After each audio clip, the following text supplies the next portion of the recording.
A simple man with simple tastes is he, who once not dreamt of shirking from his fate. 3 times he volunteered, but would refuse. As doctors claimed that his heart had not the strength to cope with all the stress that lay ahead. But seeing men much younger than himself all shipped to foreign fields and left to die, he felt the burden of his country's call and could not rest until he played his part. And so he persevered until the day when stock of younger blood was ready to roll. And he was offered up his chance to die, to help his country deal another blow. So off he went, with noble, brave intent, to serve his king and country with a smile. But as each day of war was cruelly scratched into his consciousness like many scars, his sense of life began to ebb away. Fresh horrors witnessed each and every day. Eyes for eyes and teeth for teeth exchanged, and from that moment forth, the world had changed. His eyes will never close for what he's seen, Nor will his ears be free from the sounds that crawl down deep inside him. Just like the lice who burrow far beneath his rotting skin. And refuse to be removed through wash. or fire, or fumigation, always to return. Never will he leave this place behind. For though his battered body lives to fight, the light of life within has been put out. And now he lives in fear of simple sleep, for when the darkness comes, he can but weep. The life of digging tunnels took its toll.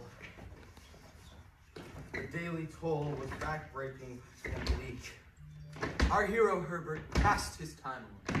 His trudging progress measured inch by inch. His days began to melt like wax into one endless stretch of hours undefined. When the sun and moon are taken from your sight, days refuse to keep their fixed address, and time becomes a landscape, featureless, a distance to be crossed, and nothing more.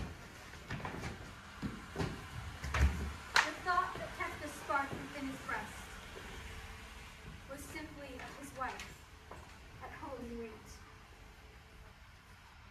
Her belly was swollen with life grown from his seed. A child, a hope that from the sea of death new life may grow.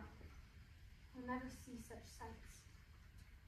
And may, from predecessor legions' faults, learn ways to live instead of ways to die.